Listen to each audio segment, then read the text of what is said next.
the boots that let her walk through walls. Elara lived in a town where nothing ever seemed to change.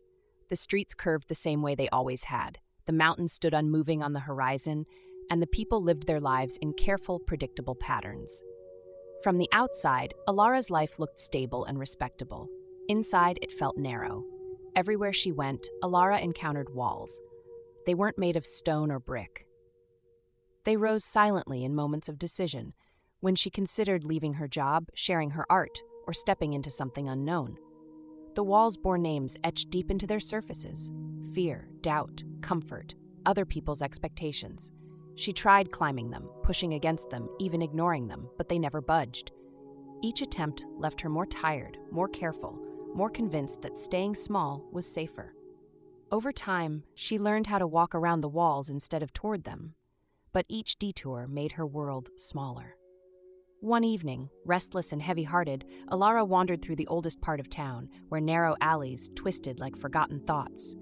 As the sky dimmed to violet, she noticed a shop she had never seen before. Its sign creaked gently in the wind: "Footwear for the journey you haven't taken yet." Curiosity tugged at her.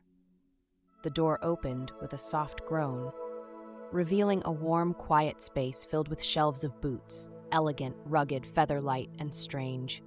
Behind the counter stood an elderly woman with silver hair and kind, knowing eyes. "You're right on time," the woman said. "I didn't plan to come," Elara replied. "Few ever do." At the center of the shop stood a small pedestal holding a mismatched pair of boots. One was golden, etched with faint, glowing symbols. The other was deep blue, lined with silver paths like a map of stars. "What are those?" Elara asked. "The golden boot is called purpose," the woman said. "It anchors you to what truly matters, and the blue one is clarity. It reveals what's real, and what only feels real." Elara hesitated. "They don't seem like they belong to me. They already do." Before she could protest, Elara found herself sitting. She slipped off her worn shoes and put on the boots.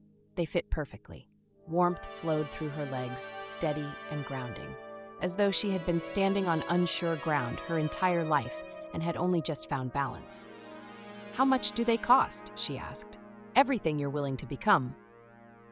When Elara looked up again, the shop was gone. She stood alone in the alley, the boots firmly on her feet. The next morning, she stepped outside and immediately faced a wall that rose in front of the town square. Its surface read, "You are not enough."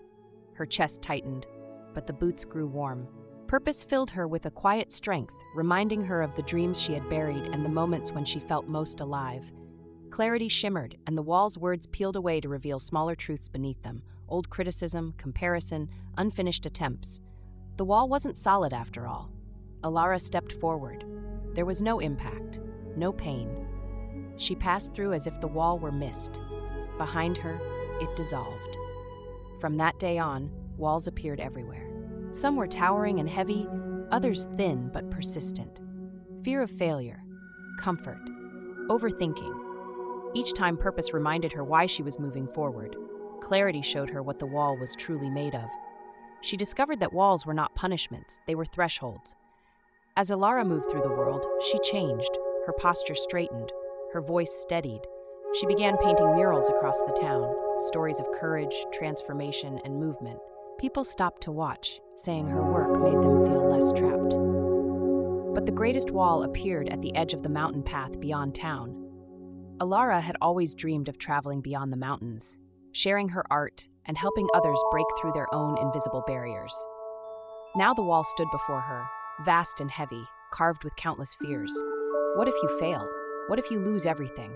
What if you outgrow the life you know? Rain poured, thunder rolled. The wall seemed alive with resistance. For the first time, Elara hesitated. Purpose glowed warmly, not urging her forward, but reminding her of every moment she had felt called to more. Clarity revealed what lay beneath the fears, not danger, but doorways labeled growth, freedom, becoming. The fears were guards, not prisons.